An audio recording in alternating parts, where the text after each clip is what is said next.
Gracias amigos por prestarme su atención. A mí me da mucho gusto estar de vuelta acá, como mencionó Eduardo ayer. Esta es mi primera vez en 10 años en Santiago. La última vez que estuve por acá fue en un encuentro de arquitectura e información que organizó mi amigo Javier Velasco, que creo que está aquí en la audiencia. Y yo he estado pensando mucho sobre lo que conversamos en aquella ocasión en preparación para esta charla, porque quería ver si había alguna forma de atar las dos cosas y ver cómo estaban los temas que discutimos en aquella ocasión en estos momentos. Y mientras más pensaba sobre las cosas que hablamos en aquella ocasión, y he ido recordando las cosas que hablamos en aquella ocasión, más he ido pensando que el mundo ha cambiado mucho, ¿sí? Cuando hicimos ese encuentro, los temas que estábamos hablando eran sobre estructuras de navegación en el web, y tags, y blogs, y esas eran las cosas que parecían ser importantes. Y cabe notar que en el 2006 todavía no había iPhone, las redes sociales no habían tomado el auge que tienen hoy en día. YouTube, que vimos esta mañana, nada más tenía un año, o sea que no era lo que es hoy en día.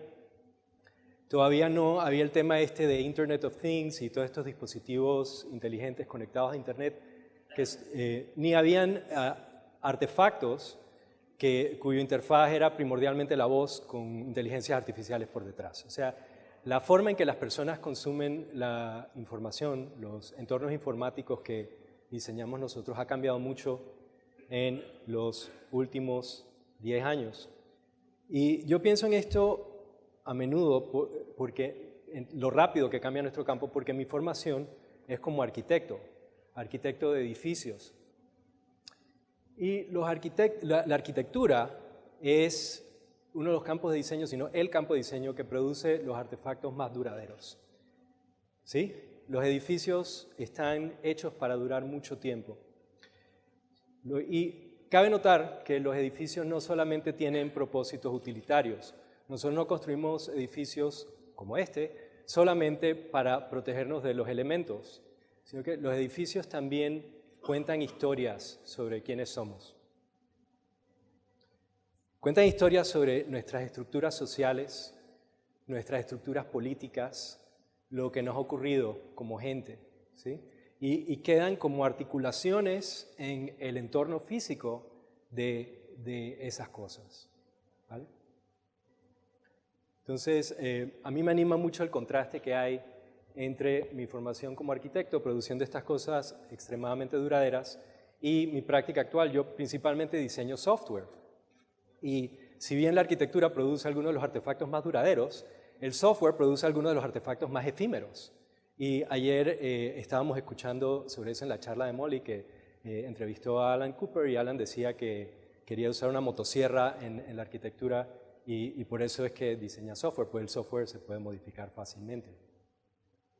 Aquellos de ustedes que usan iPhones quizás recuerdan que hace 3 años Apple lanzó la versión 7 del sistema operativo, y literalmente de un día para otro cambiaron completamente el estilo visual de las principales aplicaciones del sistema. Y uno de los resultados de esto fue que yo, cuando instalé el sistema nuevo, abrí el teléfono y había este montón de aplicaciones que eran perfectamente funcionales, pero de repente se veían súper viejas, porque eran aplicaciones de terceras partes que no habían adoptado todavía el vocabulario visual nuevo.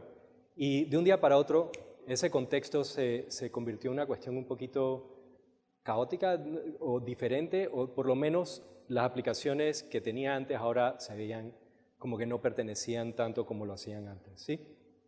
Y este es el estado normal del software. A diferencia del hierro, la madera, los ladrillos, los materiales de construcción de los arquitectos, el software es maleable, es reproducible, ¿sí? Es muy fácil copiarlo, transmitirlo, iterar.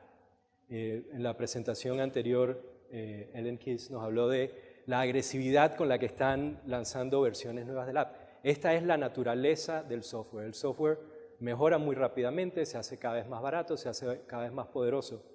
Y uno de los resultados de la naturaleza del software como medio es que el software se está comiendo el mundo. Y estas son palabras de Marc Andreessen, uno de los fundadores de Netscape y actualmente uno de los venture capitalists más influyentes en Silicon Valley. En un editorial que publicó Andreessen en el Wall Street Journal dijo: estamos en medio de un dramático y amplio cambio tecnológico y económico en que las empresas de software están preparadas para asumir grandes porciones de la economía. Y creo que lo vemos a diario. Aquí es donde descubren que yo no tengo vergüenza. Uso los slides de los otros keynotes.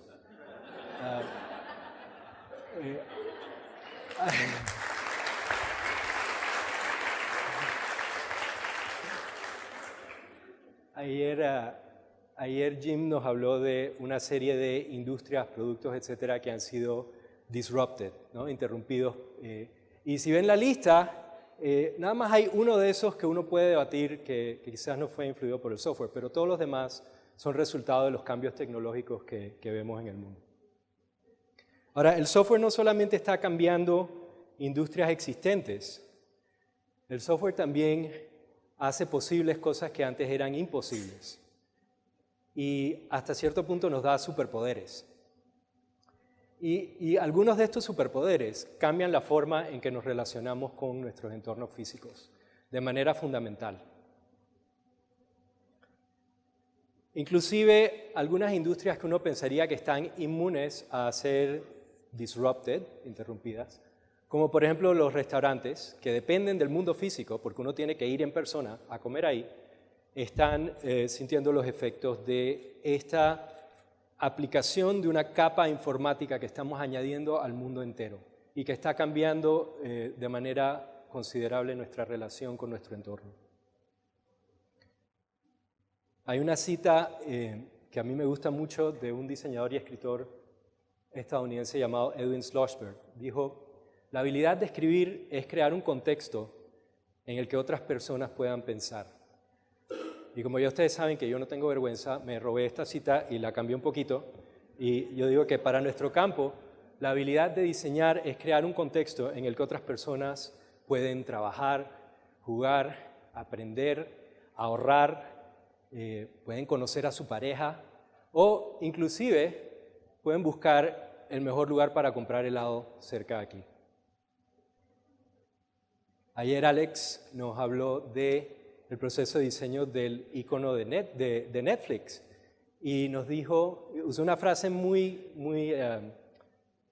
particular. Dijo: el icono de Netflix es la puerta de entrada a la aplicación.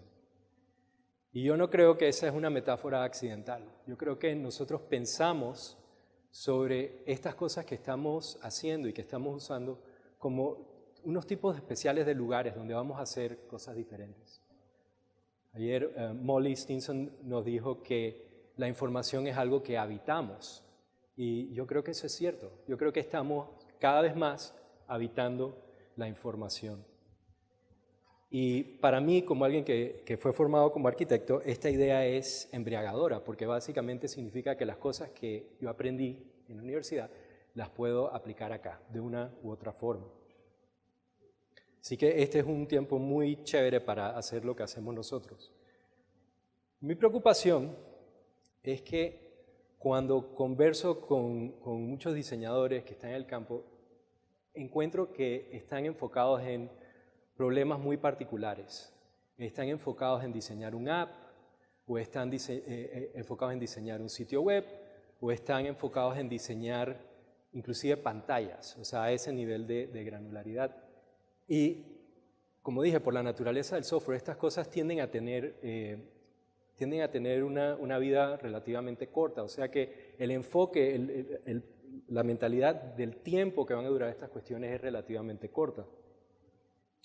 Y para mí hay una tensión, en mi mente hay una tensión fundamental entre esta idea de que estamos creando estos productos efímeros que están de una forma reemplazando y de otras formas complementando estos entornos extremadamente duraderos, ¿sí? Entonces, eso me lleva a la pregunta que motiva esta presentación, que es: ¿cómo podemos diseñar entornos informáticos que mantengan su integridad a largo plazo? Y debo hacer nota aquí que para mí esta palabra integridad es un poquito complicada, porque la palabra en inglés es wholeness, y en castellano yo creo que no tenemos una traducción directa de wholeness. Por lo menos yo no la he encontrado. Integridad es lo más cerca que he podido encontrar. Pero cuando digo integridad en esta presentación, pongan la palabra wholeness, porque eso es lo que quiero decir, ¿sí? Entonces, si yo estuviera de ese lado de la sala, en la audiencia, me estaría preguntando, bueno, ¿y por qué nos está hablando de este tema? O sea, ¿por qué a mí me debe importar esto? Después de todo, el diseño de interacción, diseño de experiencias de usuario, la arquitectura de información, todos estos campos están volando. Lo que hacemos nosotros es un campo que está en alta demanda y en crecimiento. Por lo menos en la parte del mundo donde vivo y trabajo yo, en el área de Silicon Valley, las empresas hoy día reconocen el valor que tiene el diseño para la creación de productos y servicios. Entonces, ¿por qué creo que es importante hablar de este tema? Es importante porque nosotros y nuestros hijos vamos a tener que vivir en el mundo que estamos creando. Y yo no estoy enteramente convencido de que los entornos informáticos que estamos creando nos están llevando a un mundo enteramente viable. Yo no sé si es porque me estoy poniendo viejo, y debo admitir, ayer no escuché los 16 kHz, así que me estoy definitivamente poniendo viejo, pero yo estoy percibiendo señales a mi alrededor de que las cosas se están poniendo complicadas, ¿ok? Lo estoy notando en los proyectos y lo estoy notando en el mundo en general. Y creo que no soy solo yo. A comienzos de los años 90, el ejército de los Estados Unidos inventó esta palabra, VUCA, para describir la situación geopolítica después de la Guerra Fría. Y VUCA es un acrónimo para las palabras en inglés volatilidad, incertidumbre, complejidad y ambigüedad. Y cuando yo veo estas palabras, yo me encuentro que describen bastante fielmente las cosas que yo percibo, tanto en el tipo de proyectos que estoy trabajando, como en algunas cosas que veo ocurriendo en las noticias. VUCA es cuando un grupo de personas se comienzan a reunir en las redes sociales y unas semanas después derrocan un gobierno que tiene 30 años en el poder. VUCA es cuando nuestros electrodomésticos súbitamente nos atacan y no tenemos idea de qué pasó. Brexit es señal de VUCA. Y este señor también.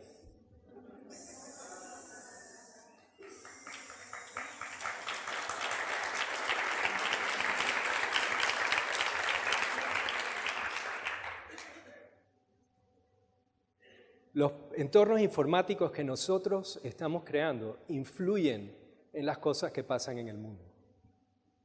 Son los mecanismos que muchas personas usan para ver, entender e interactuar con la realidad.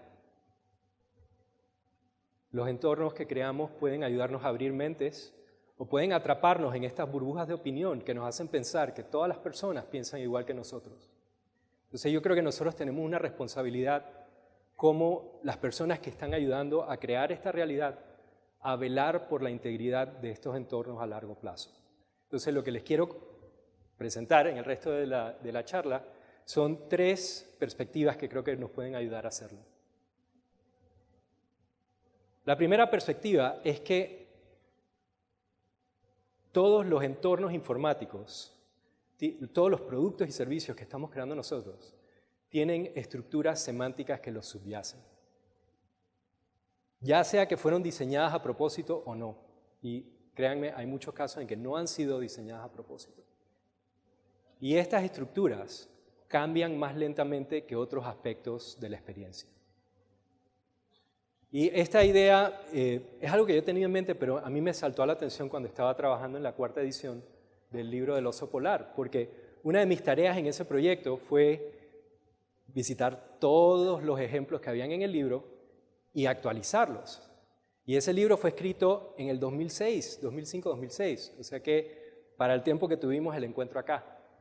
Y uno que me llamó la atención fue el sitio de Federal Express, porque cuando uno visita el sitio de FedEx hoy en día y lo compara con el sitio del 2006, obviamente el interfaz de usuario ha cambiado bastante.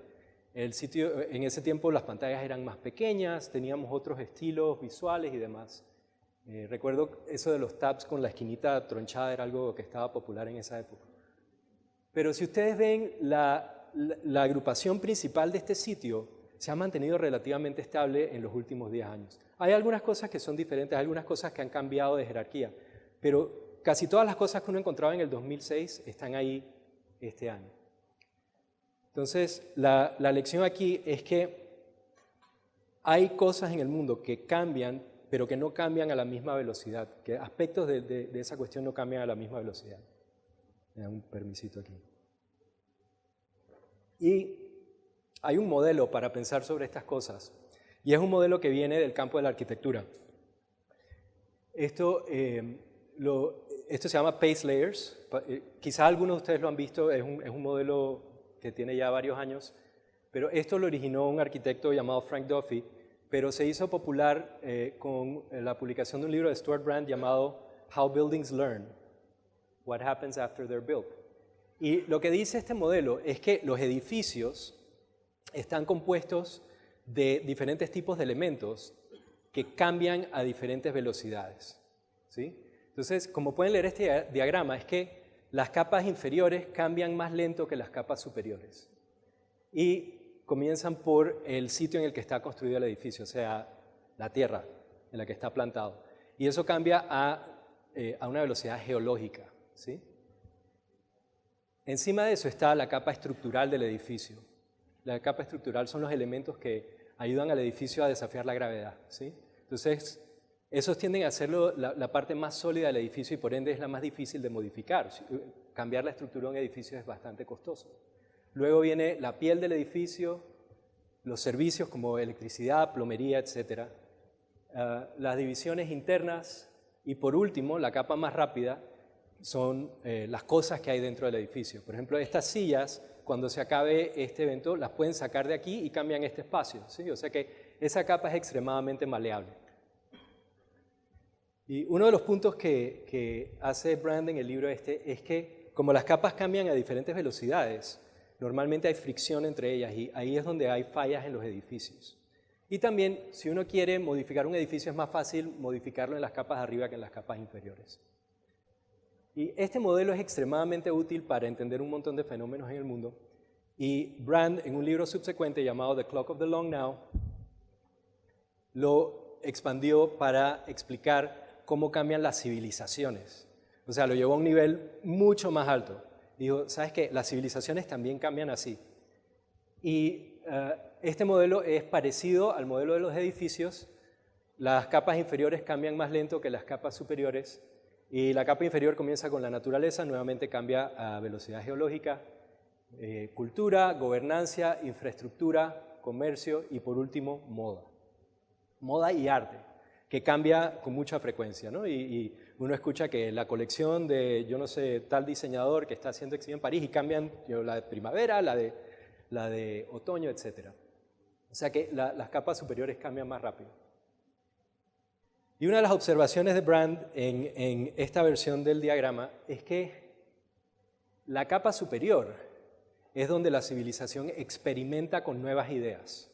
Es donde hay toda esta actividad que quizás no hace mucho sentido, pero algunas de esas ideas valen la pena y las ideas que valen la pena van siendo absorbidas por las capas inferiores. Entonces lo que él concluye es que la capa superior, la capa de la moda y el arte, es donde la civilización experimenta y las capas inferiores son donde la civilización recuerda. Porque hay cosas que son permanentes en nuestras culturas, ¿sí? Y según las ideas van siendo aceptadas, van bajando por las capas. O sea, a mí este me parece un modelo muy bonito para pensar sobre un montón de cosas y nuevamente, sin vergüenza alguna, lo he adaptado para nuestro campo también. Y este es un modelo que hemos estado nosotros debatiendo en Future Draft. Quizás hay algunas cosas que podamos discutir sobre el orden de las capas o sobre si estas son las capas correctas, pero la idea es describir el tipo de trabajo que hacemos nosotros con Pace Layers, ¿sí?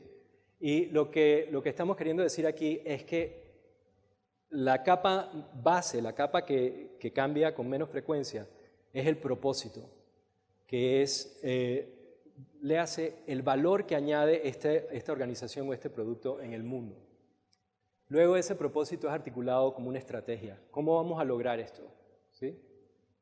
Luego esa estrategia se vuelve normativa en la forma en que se organiza la organización que la va a implementar. Entonces la capa de gobernanza tiene que ver con quién reporta a quién en la organización, las reglas del juego, quiénes son nuestros clientes, cómo interactuamos con ellos, todas esas mecánicas que ayudan a la organización a operar. Luego entramos a la capa estructural y ahí es donde estamos los diseñadores normalmente parados. Particularmente los arquitectos de información lidiamos con la capa estructural de los proyectos. Por último, hay una capa que yo le llamo forma. Ustedes pueden pensar en la palabra interfaz de usuario cuando ven forma. Ahí es donde están los apps, los sitios web, ¿cómo se llama? Las funciones estas que uno le añade a Alexa, ¿sí? Ahí es donde están todas esas cosas que son donde la estrategia y el propósito se articulan en el mundo de manera que puedan ser experimentadas por las personas. Y Joe habló en su presentación sobre lo importante que es aprender a hablar el lenguaje de los negocios. El lenguaje de los negocios ocurre debajo de la capa estructural normalmente. Y una de las cosas que estamos velando nosotros siempre para hacer es por tratar de ir cada vez más abajo, ¿no? Y eso creo que era parte de lo que nos estabas alentando a hacer en tu presentación. Ahora, ustedes se pueden estar preguntando, bueno, ¿y por qué separar la capa estructural de la capa de forma? Hay dos razones. La primera es totalmente empírica y es que, como decía con el ejemplo de FedEx, yo he visto que la estructura de estas cuestiones cambia más lentamente que la interfaz de usuario. Y la segunda es que ahora tenemos todas estas diferentes maneras en que las personas pueden interactuar con la información. Y si tenemos una estructura común que las une, eso ayuda a añadirle coherencia a la experiencia. O sea que yo creo que es importante pensar en estas cosas relacionadas pero por separado. Yo creo que muchas veces los diseñadores tendemos a aplicarle más energía y enfoque a la capa de forma y creo que eso es en parte porque es más tangible y es algo con lo que nos podemos relacionar cuando estamos viendo un wireframe o estamos viendo un comp, es algo que le podemos mostrar a alguien y pedir su opinión. O sea que es algo que es menos abstracto que las cuestiones que ocurren en la capa estructural. Y por eso pasamos mucho más tiempo ahí arriba. Pero yo creo que la capa estructural es muy importante porque, como dije, puede ayudar a añadir coherencia. Un último punto con respecto a esto, y es que yo creo que, al igual que con el modelo de brand, la experimentación ocurre en la capa superior. Como dije, ahí es donde están las cosas que podemos mostrarle a los usuarios. Normalmente, si uno le muestra una cuestión estructural a un cliente, no saben qué hacer con eso. O sea que es importante entender que la experimentación ocurre ahí arriba, pero la organización recuerda en las capas inferiores. Entonces, si las cosas se convierten en normativas y se vuelven parte de la estructura de la organización misma, tienden a ser mucho más permanentes.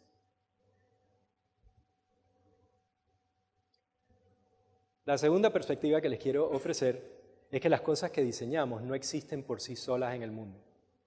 Crean, participan de sistemas.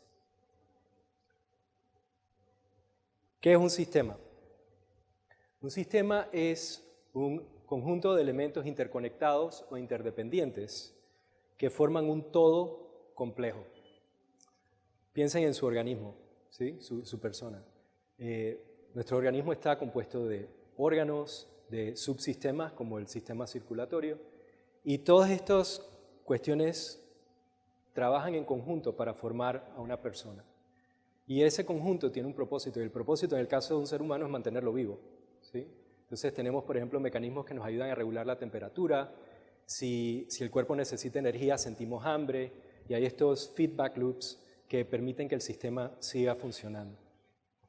El estudio de sistemas tiene mucho tiempo, hay formas de diagramarlos. Este es un diagrama de un ecosistema sencillo donde hay una relación entre antílopes y leopardos cazadores. Lo importante de recordar aquí es que los sistemas están compuestos de elementos relacionados entre sí que crean un todo y que tienen un propósito. Muchos de los productos que diseñamos son, en realidad, sistemas. Y yo el jueves tuve la oportunidad de cenar al lado de Molly y estuvimos conversando sobre Uber, que es la presentación que sigue. Y yo creo que Uber es un excelente ejemplo de un sistema. La aplicación de Uber por sí sola no importa un comino. Uber es un mercado que empata una oferta, choferes, con demanda, pasajeros, ¿sí? Y eso, Uber solo hace sentido como un sistema. Y los apps, el sitio web, todas estas cuestiones digitales que diseñamos nosotros son las partes de ese organismo que hacen que Uber sea posible. Yo me siento un poquito mal de estarle diciendo esto a esta audiencia porque yo creo que todos nosotros entendemos esto instintivamente. Pero la razón que lo estoy haciendo es porque yo creo que tenemos culturalmente una deficiencia de entender que el mundo funciona en sistemas. Wells Fargo es el tercer banco más grande de Estados Unidos y en este momento está en medio de un escándalo muy grande porque cometieron un fraude multimillonario. Y lo que ocurrió es que la gerencia del banco estaba incentivando a los empleados del banco en torno a venta por creación de cuentas nuevas y les estaban poniendo mucha presión. Y la presión fue tal que los empleados del banco vendieron, creo que son 2 millones de cuentas a clientes existentes que no las habían solicitado. Y esto ha resultado en la pérdida de alrededor de 5.300 empleos. Y cuando la gerencia del banco explicó lo que había ocurrido, dijeron que había sido el resultado de las acciones de algunos empleados de bajo nivel en el banco que habían actuado de forma equivocada. Yo creo que es difícil argumentar que 2 millones de cuentas vendidas es un problema de algunos individuos. Yo creo que, en mi opinión, y esto es mi opinión, esto es señales de un problema sistémico en ese banco, de que quizás estaban incentivando a las personas y los resultados no son los resultados que esperaban o los resultados que se debieron dar. Entre los resultados que debe esperar este sistema es no romper la ley, ¿sí? Y ese es un resultado que quizá era inesperado, pero que ocurrió aquí. En nuestro campo lo vemos todo el tiempo.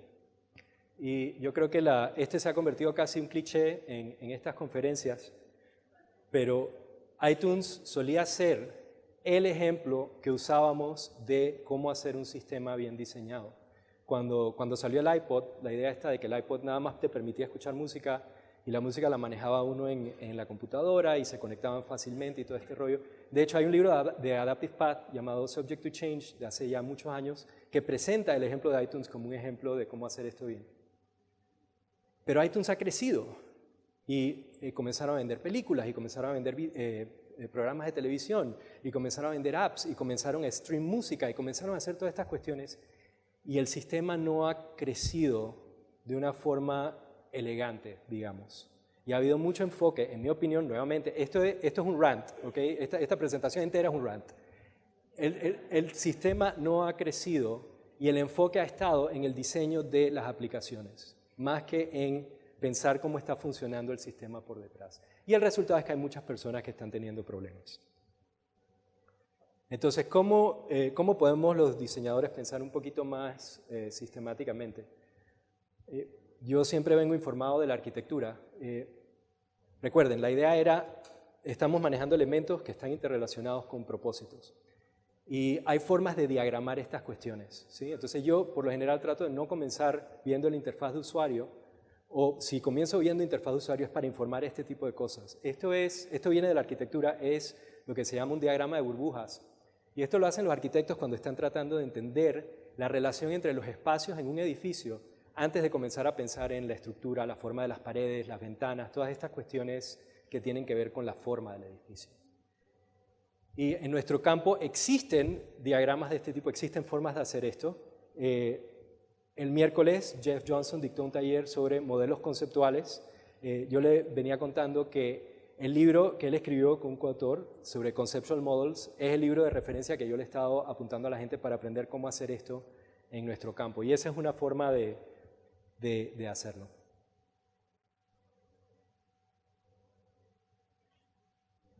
Entonces, la tercera perspectiva que les quiero ofrecer es que los sistemas que estamos diseñando no son estáticos, cambian constantemente, deben poder crecer, adaptarse, integrar nuevas tecnologías, dejar ir cosas que están obsoletas, ¿sí? Entonces deben poder seguir funcionando y seguir funcionando a largo plazo. Y esto lo hemos escuchado antes, es lo mismo que ocurre en los ecosistemas, como habló Eduardo ayer. En otras palabras, lo que estamos hablando aquí es de que estos sistemas deben ser sostenibles, deben tener sostenibilidad. En el 2005 se realizó la reunión más grande de líderes, presidentes y demás de países a nivel mundial, la Cumbre Mundial para el Desarrollo Social. Y estos líderes se juntaron para conversar, entre otras cosas, sobre cómo alentaban el desarrollo sostenible, ¿sí? Y de la cumbre salió esta idea de 3 pilares en los que deben enfocarse los esfuerzos de desarrollo sostenible. Y los 3 pilares son el pilar social, económico y ecológico. Yo creo que este puede ser un buen modelo que nosotros podemos tomar para pensar sobre cómo hacemos que nuestros sistemas sean más sostenibles. Y les voy a mostrar ejemplos de lo que quiero decir. Comencemos por el pilar de economía.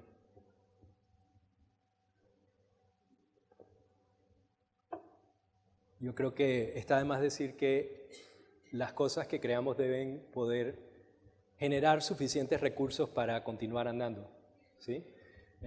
A la gente hay que pagarle, a los servidores hay que poder comprarlos, hay que poder mantenerlos conectados a Internet. Y los negocios, o sea, la parte financiera de estas cuestiones debe poder continuar funcionando. Y para eso tiene que producir, tiene que generar valor, ¿sí? Y yo creo que lo vemos mucho, que hay cosas que comienzan y de repente se convierten muy exitosas desde el punto de vista cultural, pero a veces no es tan claro cuál es el valor que están aportando. Y este caso está recientemente en las noticias porque Twitter ha estado tratando de venderse y nadie los quiere comprar. Yo creo que no es obvio cuál es el valor que están aportando. Veamos el pilar social. Yo creo que está de más decir que las cosas que estamos diseñando y produciendo nosotros tienen que funcionar dentro de nuestra sociedad. Tienen que aportar a que nuestra sociedad sea más saludable y sostenible de por sí, porque la sociedad también es un sistema. Y yo creo que en muchas ocasiones, particularmente las empresas que están manejadas por publicidad, por ejemplo, la publicidad tiene un interés innato y está incentivada en cada vez enfocarse más para presentarnos anuncios que son relevantes solamente para nosotros. Y eso causa que nos vayan poniendo cada vez más en círculos demográficos más y más y más pequeños. Y yo no tengo enteramente claro de que esto es muy viable. O sea, a mí personalmente me gustaría ver un mundo más inclusivo, no más específico. O sea, mi peor pesadilla es que yo nada más que reciba señales completamente apuntadas hacia mis intereses. O sea, me gustaría que haya un poquito más de riqueza en mi entorno, ¿sí? Entonces hablemos ahora del pilar ecológico. Y este quizás es un poquito más controversial y quizás es un poquito más difícil de tragar. Y no tengo mucho tiempo para entrar en el tema tampoco aquí desafortunadamente, pero podemos hablar más luego si quieren. Pero si ustedes piensan en el medio ambiente físico como un ecosistema que busca mantener la vida, los ecosistemas informáticos o ecosistemas semánticos, propiamente dicho, buscan mantener abierta la comunicación y hacer la comunicación posible. Y esta es una idea que no es mía, esto viene de Neil Postman, que es un autor y educador estadounidense, y él escribió una serie de libros en los años 70 y 80 sobre este tema. Y yo creo que nosotros debemos velar porque los entornos informáticos que creamos mantengan ecosistemas semánticos que permiten que la comunicación se pueda transmitir y que los mensajes se puedan transmitir sin ser distorsionados. Postman hablaba de que, al igual que los entornos físicos, los ecosistemas semánticos se pueden poluir, y se poluyen cuando uno introduce elementos foráneos que hacen que el ecosistema no pueda cumplir su propósito. En este caso, transmitir información. Entonces, para resumir, los tres pilares son el pilar social, económico y ecológico. Las empresas que adoptan un modelo de desarrollo sostenible reportan los tres, no solamente reportan resultados económicos, sociales y ecológicos. Y yo creo que esto es un modelo que nosotros debemos adoptar también. Voy a hacer un paréntesis aquí para notar que en los ecosistemas físicos, en el medio ambiente, tenemos recursos no renovables que son esenciales para el ecosistema. Eduardo nos habló ayer de 4 A's: agua, aire, alimento y amor. Y los ecosistemas que estamos creando nosotros también tienen un recurso no renovable, y para mi increíble felicidad también comienza con A, y es la atención de los seres humanos. La atención de los seres humanos es un recurso precioso y nosotros tenemos la responsabilidad de honrarlo. Entonces, para resumir, las 3 perspectivas que les he mencionado. Debemos prestar atención a las estructuras semánticas que subyacen nuestros productos. Debemos considerar que las cosas que estamos diseñando no son apps, no son sitios web, son sistemas, participan de sistemas y por lo general son parte de sistemas. Y debemos considerar que esos sistemas deben ser sostenibles y debemos hacer todo lo posible porque lo sean. Para cerrar, los entornos informáticos que estamos diseñando están cambiando el mundo y lo están cambiando de forma fundamental. La forma que hemos venido diseñando, en su mayoría, es producto de la era industrial y tiene un enfoque, en mi opinión, muy reductivo y muy enfocado en artefactos individuales y en productos individuales. Y yo creo que este enfoque no encaja bien, no hace buen encaje con un mundo caracterizado por volatilidad, incertidumbre, complejidad y ambigüedad. Yo creo que los diseñadores debemos adoptar una perspectiva más integral, más holística, más sistémica, francamente más compasiva hacia este tipo de trabajo. Y una perspectiva que tome en cuenta que estos entornos que estamos creando están imponiendo en el mundo estas categorizaciones, estas diferenciaciones que duran mucho más tiempo que los apps y sitios web que estamos creando. El hacer esto requiere que trascendamos nuestros egos y nos movamos hacia una práctica co-creativa. Y a mí me gusta mucho que varios de los presentadores anteriores han hablado de co-crear. Debemos movernos a una práctica co-creativa que integre en el proceso a las personas que van a tener que vivir con y en los entornos informáticos que estamos creando. Integrarlos de una forma donde juntos hagamos cosas. Esto no es acerca de hablar y levantar requisitos, es acerca de hacer cosas juntos. ¿Sí?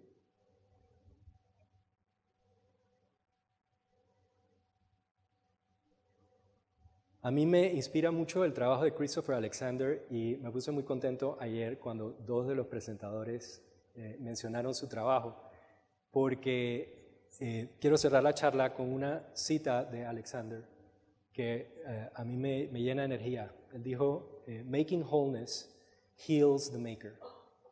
Crear integridad sana al creador. Y ese es mi mensaje para ustedes, mi deseo para todos nosotros. Que nos sanemos a nosotros, sanemos al mundo por medio de nuestra vocación, el diseño.